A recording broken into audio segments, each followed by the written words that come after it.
हम्म।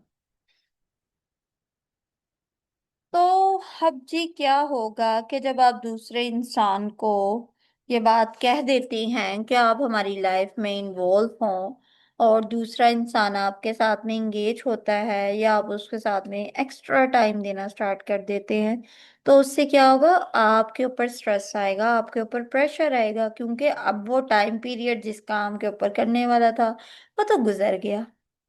अब जब गुजर गया आपका टाइम पीरियड, तो आप मेंटली तौर पे भी डैमेज होंगे, आप इमोशनली डैमेज होना स्टार्ट हो जाएंगे, क्योंकि कोई भी काम जो आपने करना है वो आपने ही करना होता है। अब मैं अगर किसी जगह के ऊपर जाना है ना, वो मैंने ही जाना है। अगर मैंने किसी को क्लास डिलीवर करनी है, वो मैंने ही करनी होती है। अगर मैंने स्लाइड्स को प्रिपेयर करना है एज अ स्टूडेंट, मैं अपनी वाइवा देना है तो मैंने ही देना है। अगर मैंने रिपोर्ट सबमिट करवानी है, मैंने ही करनी है। अगर मैं दूसरे इंसान को कहूंगी ना, भाई दूसरा इंसान आपके लिए बाउंड नहीं है, आपके एम्प्लॉयज आपके लिए बाउंड होते हैं, लोग आपके लिए बाउंड नहीं होते। और बाजू का तो एम्प्लॉय भी आपके लिए बाउंड नहीं होता है, वो आपको डायरेक्टली आंसर कर देता है कि मैं ये काम नहीं करूंगा।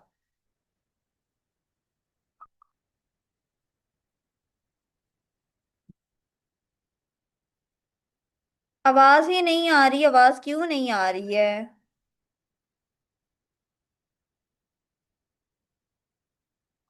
बाकी सबको आवाज आ रही है। यहाँ पे तो माइक ऑन है और माइक जो है मेरा चल भी रहा है।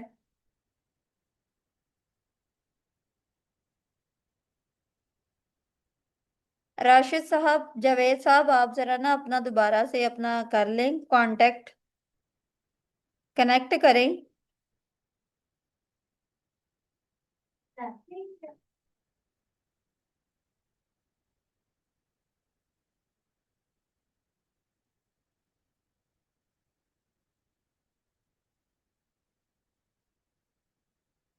तो आप जब ये करेंगे काम, तो उस तरह से फिर आपकी जो है वो आहिस्ता आहिस्ता आहिस्ता आहिस्ता आहिस्ता आहिस्ता आपकी बाउंड्रीज सेट होना स्टार्ट हो जाएगी।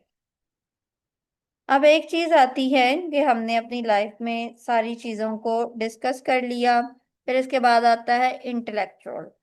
अब इंटेलेक्चुअल और मेंटल, ये लाइक या तो फिर तो हमारी लाइफ में ये चीजें आती ही नहीं है हमारी सोसाइटी के स्टैंडर्ड में।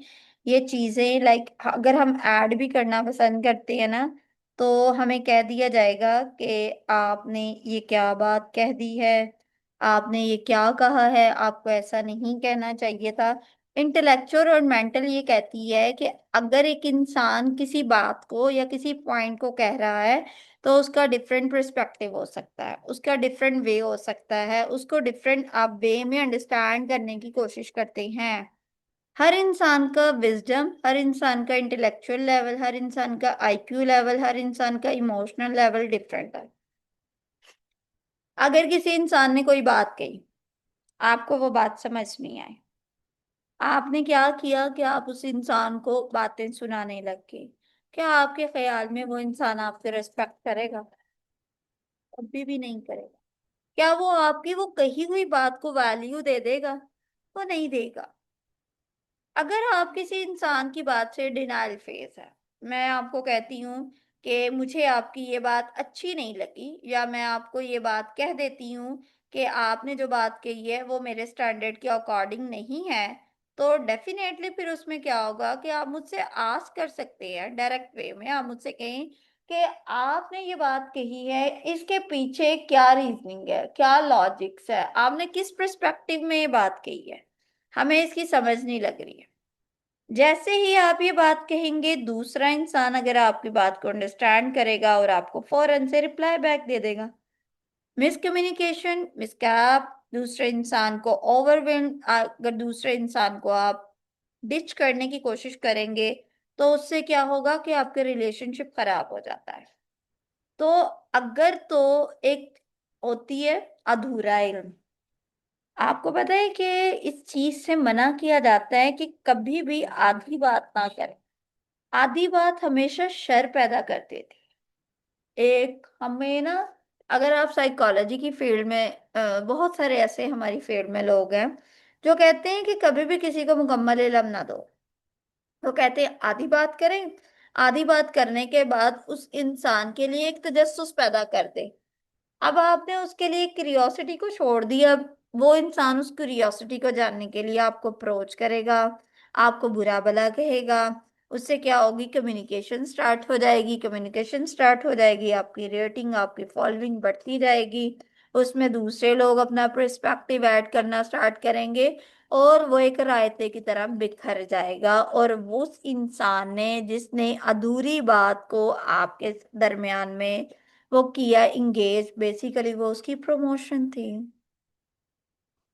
जिन लोगों की वीडियोस वायरल होती है ना, उसके पीछे की वजह यही होती है कि वो बंदा आधी बात कर देता है, आधी बात कभी भी आपको शेयर नहीं करेगा। और आधी बात हमेशा शर पैदा कर देगी। आपको मैं एक चीज कहूँ कि एक सनसनीखेज खबर है, और मैं आपको पोस्ट लगा दूं, उस लोग पूछेंगे क्या बात है, क्या बात है, क्या बात है, कौन सी सनसनीखेज है। अगर मैं आपको कहूँ ये खबर थी, और मैं आपको फुल आंसर कर दूं, इट्स ओके, चार लोग उस पे कमेंट कर देंगे, वेरी गुड, वेरी नाइस, अल्लाह हाफिज। ये होती है, ये टैक्टिक्स है सोसाइटी पे। इसके बाद आती है इमोशनल। हर इंसान इस चीज को, क्या है आपके जज्बात, मेरा आपसे एक question, what is your emotions?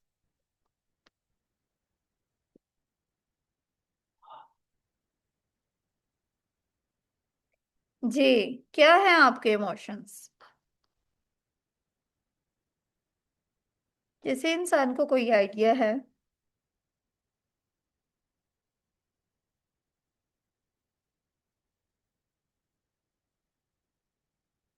Love, anger, okay. इसके अलावा कोई और आपका इमोशन नहीं है?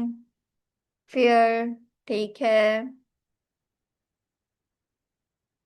गुड, ठीक हो गया। इमोशनल बाउंड्रीज है कि हम में से हर इंसान किसी न किसी तरह से लोगों के साथ में अटैच है। मैं आपके साथ में एक हेल्दी इमोशनल बाउंडिंग अटैचमेंट के थ्रू हूँ। आपको मैं वैल्यू देती हूँ, आप मुझे वैल्यू देते हैं, it means we are in a secure relationship.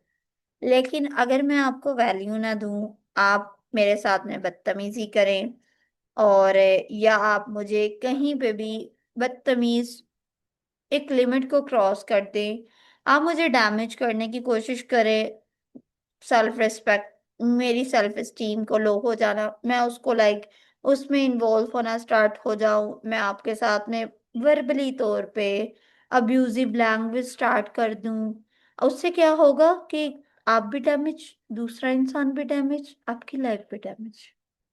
अब इमोशन का सर्कल क्या है? Emotions, love, anger, aggressive behaviour, joy, sleep, sexual arousals, fear, ठीक है। ये सारे क्या है, आपके इमोशंस हैं। इमोशंस एक नहीं, थाउजेंड्स तरह के होते हैं।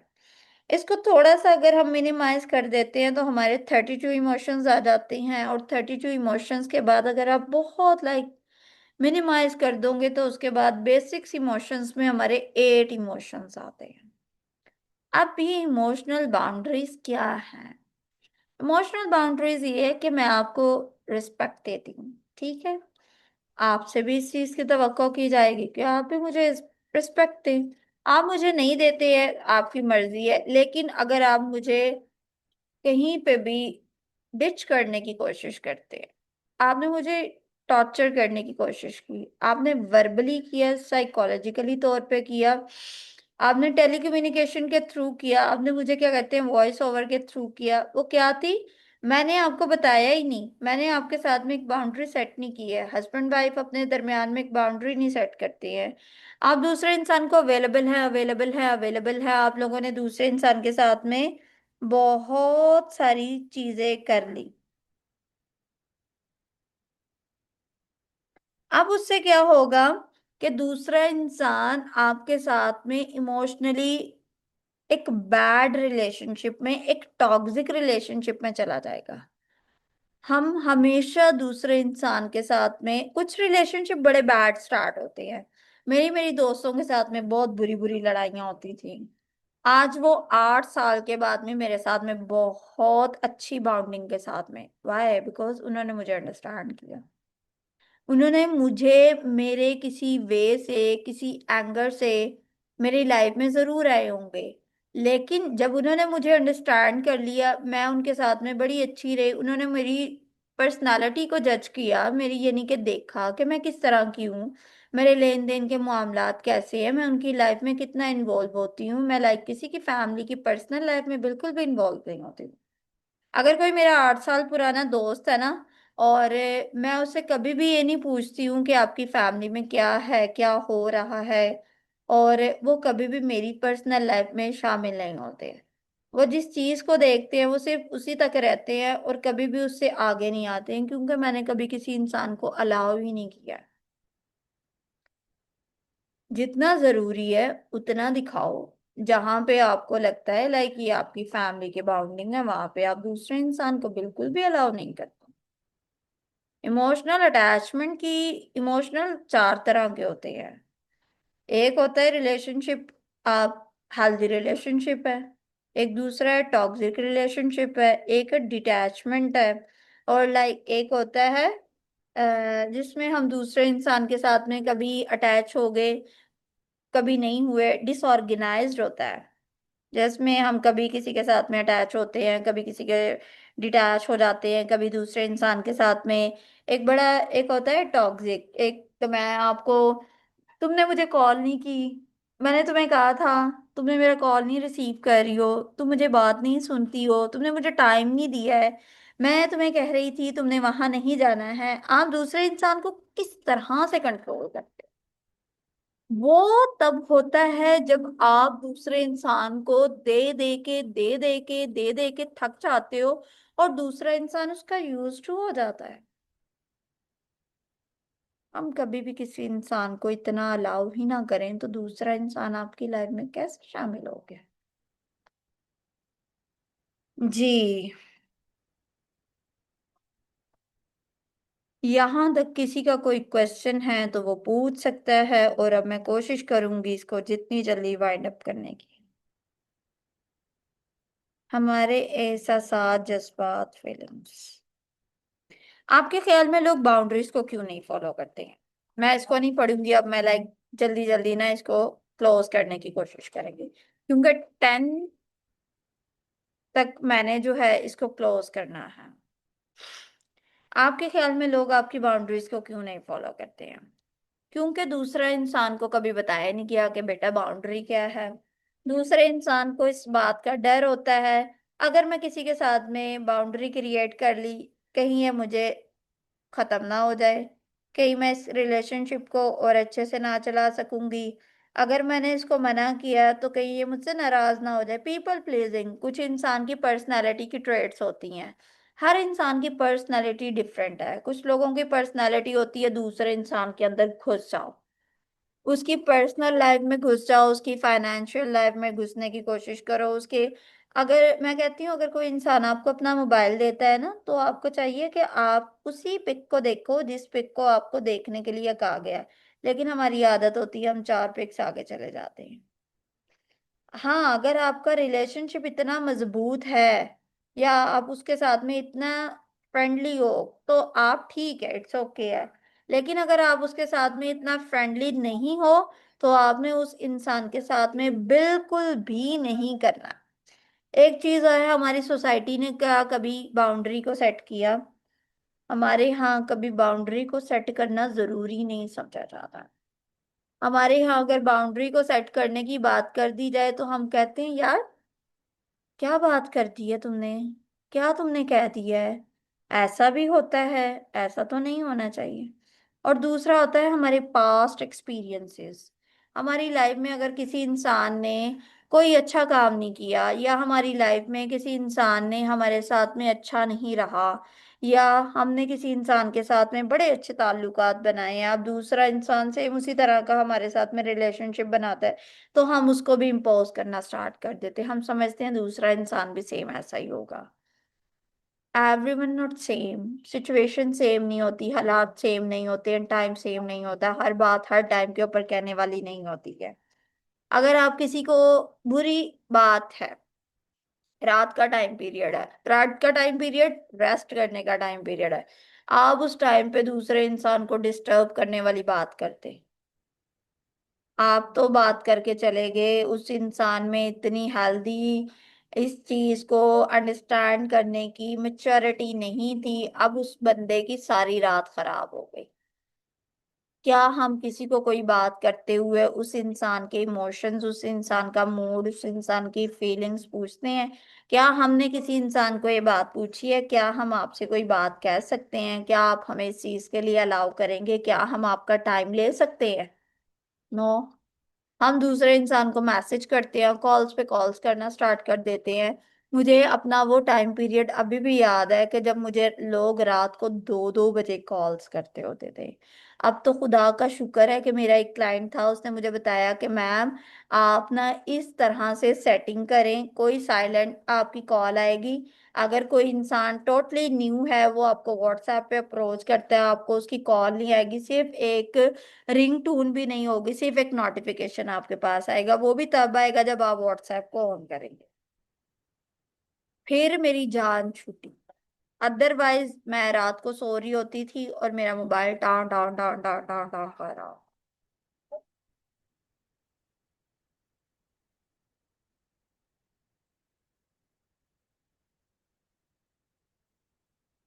तो ये है आज का वेबिनार। अब आपसे आपके क्वेश्चंस लेते हैं। जो बाउंड्रीज सेट कर ले मैम, उसे अलग मखलूक बना दिया जाता है। जी, अच्छी बात है ना। और होना भी तो चाहिए ना कि अगर आप पढ़े लिखे इंसान हो, आप समझदार हो, आपका और दूसरे इंसान को लाइक क्या कहते हैं, थोड़ा बहुत डिफरेंशिएट होना चाहिए। हमारे घर में इस टाइम पे गेस्ट आए हुए हैं और गेस्ट के बच्चे भी आए हुए हैं, लेकिन मैं दूसरे रूम में बैठ के सुकून से अपनी जो है वो मीटिंग कर रही हूँ।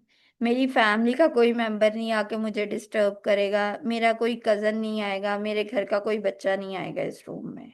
और अगर आएगा भी तो लाइक वो साइलेंट, 6 साल का बच्चा भी आएगा ना, वो इतनी धीमी आवाज के साथ में बात करेगा कि आपको उसकी आवाज नहीं आएगी। 6 साल के बच्चे को भी हमने ये चीज ट्रेन, क्यों ट्रेन कर दी है? उसको ट्रेनिंग हमने नहीं दी है। वो इस तरह के एनवायरनमेंट में रह रहे हैं, उसे पता है कि ये टाइम मेरी, यानी कि हमारी क्लास का है, तो उस टाइम पीरियड पे वो मेरे रूम में नहीं आएंगे। उन्हें पता है ये टाइम मेरे ऑफिस जाने का है, वो कभी भी मुझे नहीं करेंगे। अगर मैं रेडी होती हूँ, उन्हें पता चल जाता है ये बाहर जाने वाली है। ये चीजें आपने अपनी फैमिली में सेट खुद आप करते हो ना, आपकी फैमिली एक्सेप्ट कर लेती है। लेकिन जब आप करते ही नहीं है तो दूसरा कैसे एक्सेप्ट कर लेगा? आप करना तो स्टार्ट करें, आप दूसरे की बाउंड्रीज की रिस्पेक्ट तो करना स्टार्ट करें। आप किसी इंसान के साथ में बातचीत करते वक्त जरा एहतियात तो करें। मेरे साथ में बहुत सारे लोग हैं जो मुझसे बात करते हैं ना, तो वो मुझसे पहले परमिशन लेते हैं। मैम, हम आपको, हो सकता है हमारी बात आपको बुरी लग जाए, तो क्या हम वो बात कर सकते हैं? अगर तो मैं उस टाइम बड़े अच्छे मूड में हूँ और मैं उस चीज को एक फनी मूड में भी ले जाती हूँ। रात मेरी किसी के साथ में बात हुई, तो उन्होंने कहा कि मैं आपको एक बात कहता हूँ, मैं पहले से माजरत कर लेता हूँ, हो सकता है कि वो आपको ये बात बुरी लग जाए।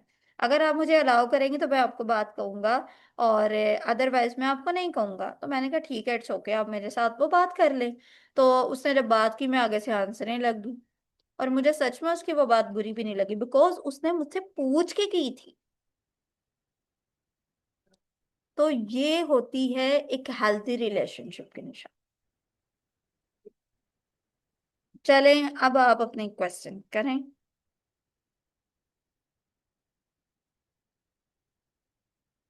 जी।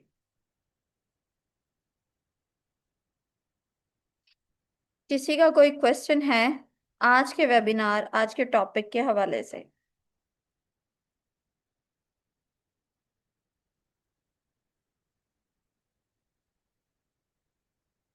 किसी का कोई क्वेश्चन नहीं?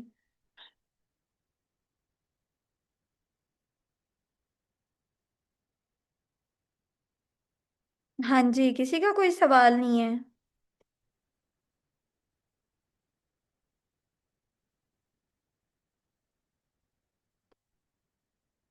चलें। मैं आपसे फिर सवाल कर लूं अगर आप लोगों का कोई सवाल नहीं है।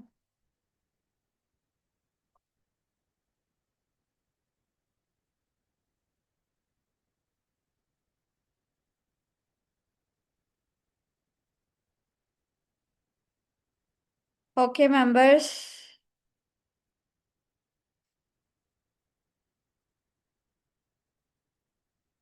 जी जी मैम। अच्छा ठीक है। मैम फैमिली मेंबर्स के कंट्रोलिंग बिहेवियर को कैसे डील किया जाए के दबाव में आकर।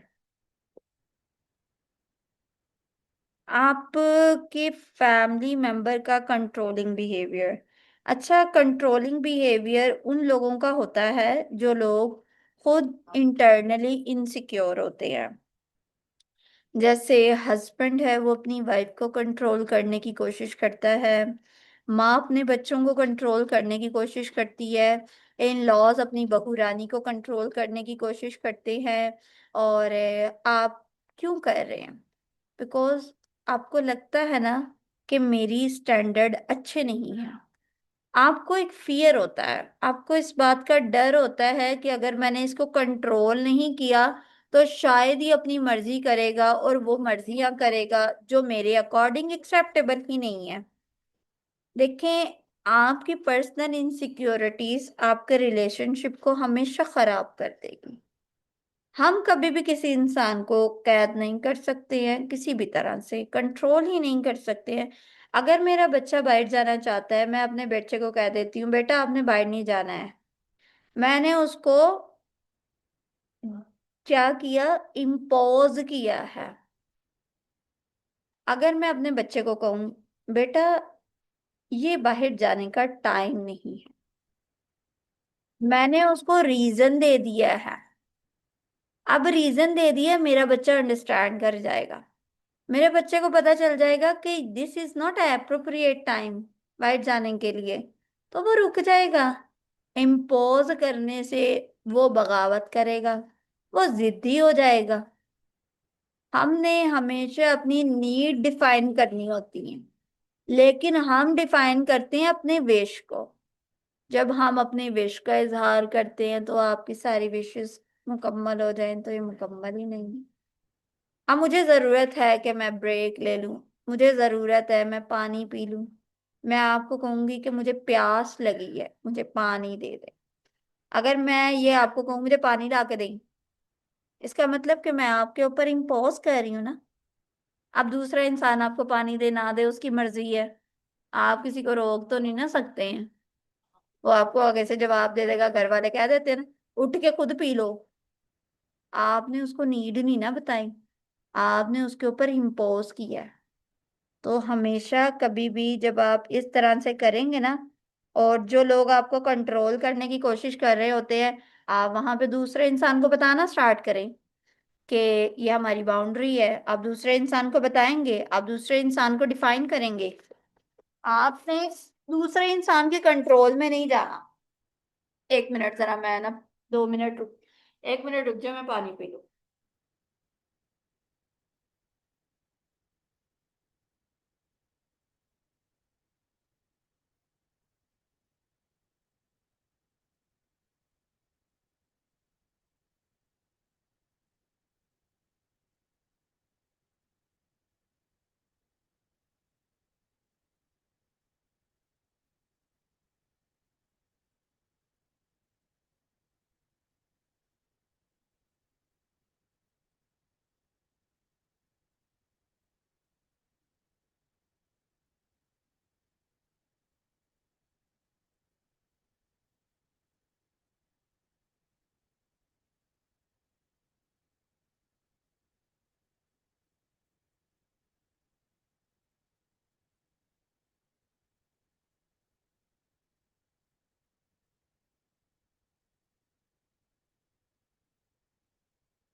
हाँ जी।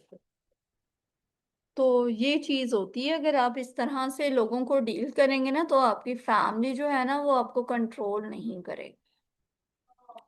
मैम बाउंड्रीज अगर सेट कर ली जाए तो सोसाइटी का दबाव में आकर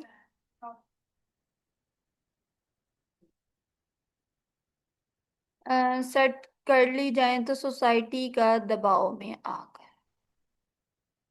सोसाइटी के दबाव में आकर वो ना रखी जाए तो क्या करे। अच्छा ठीक है। देखिए आपने ना जब भी अपनी बाउंड्री सेट करनी होती है ना, तब आपने सोसाइटी का स्टैंडर्ड भी देखना होता है, कल्चर भी देखना है और नॉर्म्स भी देखनी है। अगर आप एक जॉइंट फैमिली सिस्टम में रहते हैं और आप अपनी जॉइंट फैमिली सिस्टम में कहें कि मुझे जो है वो सेपरेशन वाला सारा सिस्टम कर दें, मेरे कमरे में कोई ना आए, मेरे घर में कोई ना आए, मेरी मर्जी के मुताबिक मेरे कमरे की लाइट ना ऑन की जाए, मेरे कमरे से कोई चीज उठा के ना लेके जाए, तो उसमें आप फंस जाएंगे। आपको कहेंगे बेटा आप अपने घर चले जाएं, आपको यहाँ पे रहने की कोई जरूरत नहीं है। हमेशा वो चीज आपने सोसाइटी के स्टैंडर्ड्स नॉर्म्स को चेक करके आपने अपनी बाउंड्री को सेट करना है। इट्स टू नेसेसरी, ये बहुत जरूरी है। अगर आप इसको जरूरत के अकॉर्डिंग अब आपने वो सेट ही कर लिया, अब अगर आप लाइक अपने एक ऐसी जगह के ऊपर रहते हैं जहाँ पे आपने टोटली यानी कि वेयर करना है, बुर्का पहनना है, अगर मैं अपना फेस शो नहीं करती हूँ उसके पीछे की रीजन है क्योंकि मेरी फैमिली अलाउ नहीं करती है, मैं खुद भी इस चीज को अच्छा नहीं समझती हूँ कि मैं अपने फेस को दिखाऊं। अब मैं कहीं पे भी जाती हूँ, लाइक मैं डिफरेंट प्लेटफॉर्म्स पे जाती हूँ, कहीं पे यानी कि किसी वेबिनार में जाती हूँ, सेमिनार में जाती हूँ, गेस्ट स्पीकर परफॉर्म करती हूँ, हर जगह के ऊपर सब लोगों को पता है मैं मास्क लगाती हूँ। तो अगर कोई फोटोग्राफर मेरी पिक्स भी कैप्चर करता है ना तो मैं उन्हें कह देती हूँ वेट कर ले, मैं पहले मास्क लगाऊंगी फिर मैं आपके साथ में पिक्स बनाऊंगी, ग्रुप फोटो। और अगर कोई इंसान कहता है कि लाइक क्या कहते हैं आप ना लगाएं, तो मैं उन्हें कहती हूँ कि क्यों ना लगाऊं, मैं ये चीज नहीं अलाउ कर सकती हूँ। और अगर कोई मेरी इस तरह की पिक बनाता है तो मैं उसे कहती हूँ कि ये वाली पिक आपने वहां पे पोस्ट नहीं करनी अपने पेज के ऊपर। इसीलिए आपने पहले सेट तो कर लो, क्लियर तो कर लें आप करना क्या चाहते हैं, जो चीज आपकी सोसाइटी में एक्सेप्टेबल ही नहीं है। अब यहाँ पे मैं आपको सिंपल सी एग्जांपल देती हूँ, ये आई थिंक मुझे नाम नहीं पता है, लाजवाब इश्क है। अब ये एक स्टार्ट हुआ प्रोग्राम। अब उसमें क्या हुआ जी कि लाइक आप अपने रिलेशनशिप को बनाते हैं, आपने शादी से पहले जो है वो एक दूसरे के साथ में टाइम स्पेंड करना है, लिविंग रिलेशनशिप वो आपने डेवलप करना है, उस प्रोग्राम में दिखाया जा रहा है। आपको पता है उसके बाद कितना सोसाइटी ने उसको गालियां दी, कितना अब्यूजिव लैंग्वेज उसके रेट दायर की गई, इवन के उसके अगेंस्ट केस तक फाइल किया गया है। क्यों? क्योंकि आपने सोसाइटी के स्टैंडर्ड के अकॉर्डिंग ही नहीं किया। जो चीज एक्सेप्टेबल ही नहीं है आप सोसाइटी में उसको जर्नलाइज करने की कोशिश करेंगे तो सोसाइटी उसको कभी भी कबूल नहीं करेगी। तो अपनी सोसाइटी की नॉर्म्स और कल्चर के अकॉर्डिंग आप अपनी सेट करते हैं बाउंड्री, ये बहुत जरूरी होता है। अदरवाइज आप क्या करते हैं, आपको सोसाइटी उठा के फेंक देती है बाहर। आपने कभी नहीं देखा है कि अगर आप किसी सोसाइटीज में रहते हैं किसी भी जगह के ऊपर और उस सोसाइटी के लॉ होते हैं, ठीक है, आपने लाइक आपको बता दिया जाता है कि आपने ये काम करना है, ये काम करना है, ये काम करना है, और ये सोसाइटी में अलाउ और ये वाली सोसाइटी में ये चीजें नहीं अलाउ है। किसी अच्छे रिलेशनशिप को कोच का नेम बता दीजिए प्लीज जो ट्रस्टेबल हो। मैं खुद क्या कहती हैं रिलेशनशिप काउंसलिंग करती हूँ, मैं कपल थेरेपी बहुत अच्छी करती हूँ। ट्रस्टेबल, आपको कैसा ट्रस्टेबल चाहिए है?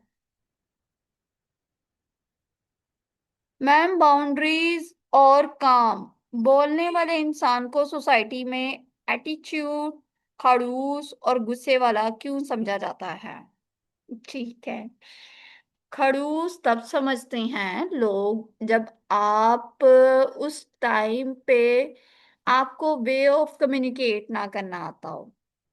अब मैं हूं, अब मैं अगर अपनी बात करूंगी तो मेरे बारे में 90% लोग बहुत पॉजिटिव रिव्यू रखते हैं, 10% वो लोग उनको मैं खड़ूस लगती हूँ।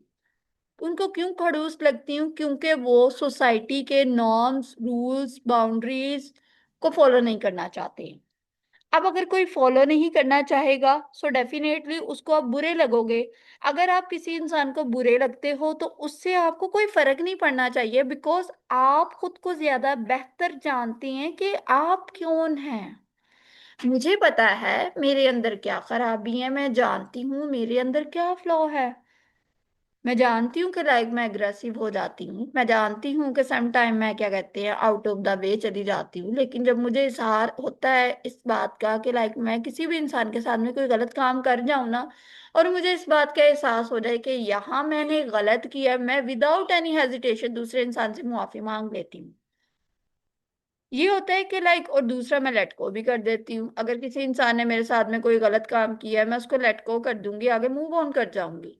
रात मेरे साथ में किसी इंसान ने अखीर का मुझे टॉर्चर किया 3-4 घंटे तक। फिर मैंने बाद में सोचा यार मैं अगर सीधा सीधा उसको ब्लॉक करके बाहर फेंक देती मेरा क्या जाता। Let's talk. सोसाइटी आपको खड़ूस, भाई सोसाइटी कभी भी उस बंदे को एक्सेप्ट नहीं करती है जो सीधे रास्ते के ऊपर चलता है। सोसाइटी हमेशा उस बंदे को बहुत खुशी से कबूल कर लेगी जो खराब होगा। मुझे लोग कहते हैं अपना मास्क उतार दे, मुझे लोग कहते हैं आप दुपट्टा क्यों लेती हैं, मैं कहती हूँ मैं नहीं उतारूंगी। मुझे लोग ये तक कह देते हैं कि आप जो है कोविड तो खत्म हो गया है, आपने अभी तक मास्क क्यों लगाया हुआ है। तो सोसाइटी का स्टैंडर्ड आपने खुद करना है कि आप किस लेवल के ऊपर जा रहे हो। और जरूरी नहीं है कि अगर आप क्या कहते हैं अच्छे वे में जाते हैं तो आपको सारे लोग ही खड़ूस कहते हैं। जो इंसान समझदार होता है वो आपको कभी भी खड़ूस नहीं कहेगा। तो इसीलिए एक इंसान की बात को हर जगह के ऊपर जर्नलाइज नहीं करना चाहिए। आ, अच्छा जी। मैम बाउंड्रीज और काम बोलने वाले इंसान को सोसाइटी, ओके जी। और मेरे ख्याल में एकदम से अपनी बाउंड्रीज को लोगों पे इम्पोज करने से बेहतर है कि वन बाय वन। यस, ये बिल्कुल बहुत अच्छी बात कही है इकरा ने, कि हम कभी भी किसी भी इंसान के ऊपर एकदम से जर्नलाइज नहीं कर सकते। अब जैसे मैंने बहुत सारे लोगों को ग्रुप में ऐड किया, मैंने पोस्ट लगाई थी अपने यानी कि ग्रुप में के अंदर, तो वहां से मैंने अपने पेज के ऊपर पोस्ट लगाए और राउंड अबाउट 100+ मेंबर्स हमारे ग्रुप में ऐड हुए हैं। अब ऐड हुए हैं तो मुझे पता है कि इनकी ट्रेनिंग करने के लिए कम से कम मुझे 1 महीना लग जाएगा। अब मैं एक दिन किसी भी इंसान को नहीं कहूंगी कि आप लाइक ये ना करो, वो ना करो, फलाना करो, ये ना करो। हो सकता है कि कुछ लोग मान जाएंगे, कुछ लोग मुझे इनबॉक्स में आकर मैसेजेस करेंगे, मुझसे पूछेंगे मेरे बारे में आप कौन है, ये ब्ला ब्ला ब्ला ब्ला ब्ला ब्ला ब्ला। तो ये चीजें होती है कि हमें पता होता है कि यार ये बिल्कुल न्यू है इसलिए इग्नोर कर दो। लेकिन जब कुछ दिन गुजर जाएंगे हमें पता चल जाएगा कि इनके दिमाग की ट्रेनिंग होना स्टार्ट हो जाती है। तो ये चीज हमारे लिए बहुत जरूरी है कि हम एकदम से दूसरे इंसान को नहीं बताएंगे। हमेशा प्यार प्यार की मार हमेशा सोसाइटी को लोगों को मारनी चाहिए। हम कभी भी किसी इंसान को एक दिन में नहीं जान सकते हैं, एक मीटिंग में नहीं जान सकते हैं। और ना कभी भी हमें दूसरे इंसान को, अब मैं बहुत सारे ऐसे लोग हैं मेरी जिंदगी में कि जिन्होंने मेरे साथ में पहला इंटरेक्शन बहुत बैड रहा है, लेकिन वो आज मेरे साथ में बहुत लॉन्ग टर्म चल रहे हैं। क्योंकि आप किसी इंसान को कैसे, एक इंसान आप 6 मंथ तक किसी के साथ में टाइम स्पेंड करते हैं, 6 मंथ के बाद हम दूसरे इंसान को जान पाते हैं। और 6 मंथ टाइम स्पेंड सिर्फ लाइक सोशल मीडिया के थ्रू नहीं, आप उससे फिजिकली मिलेंगे, आप उसके साथ में टाइम स्पेंड करेंगे, खाना खाएंगे, आप उसके साथ में ट्रैवल करेंगे। फिर जाके हमें पता चलता है आया कि दूसरा इंसान कैसा है, उसकी नेचर कैसी है।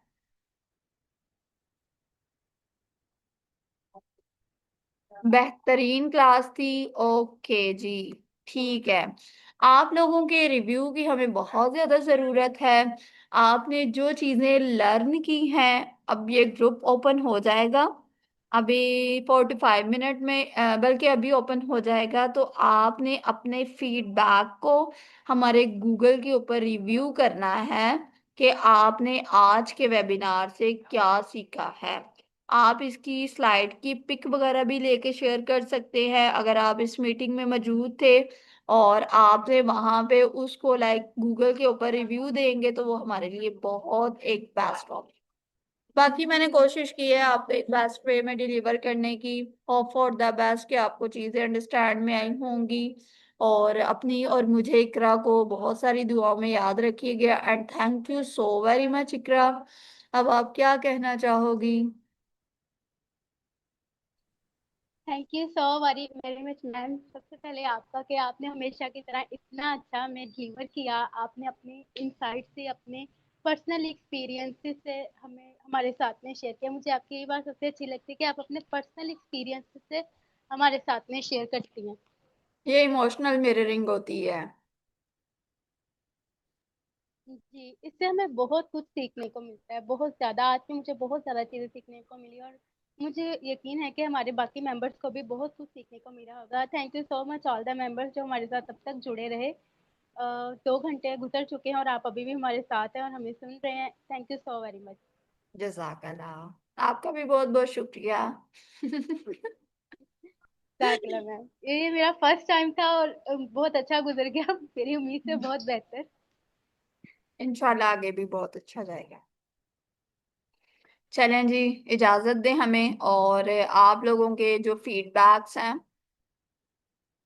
हम्म, नहीं देते दूसरे उनके बारे में, जो फैसला करते हैं उनको वो मान लेते हैं। ओके। देखें, मैं अगर अपनी जात को वैल्यू नहीं दूंगी तो ये दुनिया, मैं पीएचडी करके भी आप लोगों के सामने आके बैठ जाऊंगी ना, आप मेरी बात को वैल्यू नहीं देंगे। मैं किसी इंसान को कहूंगी यार फ्री ऑफ कॉस्ट मुझसे सेशन ले लो, मुझसे कोई सेशन लेने नहीं आएगा।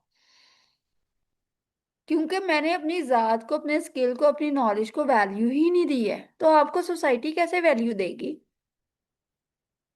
आपने पहले खुद को खुद वैल्यू देनी है। जब आप अपनी जात में नो कहना सीखते हैं ना कि भाई ये चीज, ये फैसला मेरे हक में बेहतर नहीं हो सकता है, और आप उसको स्टॉप कॉल देना स्टार्ट करते हैं, तो आपको ये दुनिया कबूल करना शुरू कर देती है। स्टैंड लेना सीखें अपने लिए। जब आप अपने लिए स्टैंड नहीं लेंगे, आपके लिए मैं कहती हूँ कोई बंदा नहीं स्टैंड लेगा। आप इसको अपनी लाइफ में रियलिटी बेस में चेक करके देख लो।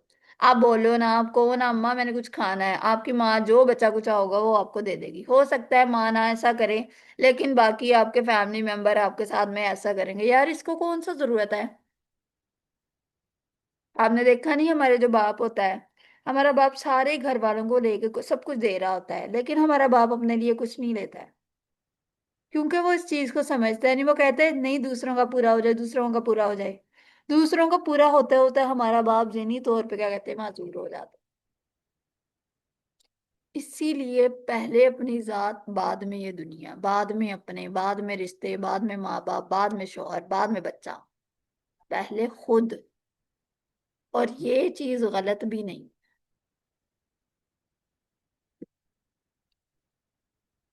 अब मुझे इजाजत दे दें। अदा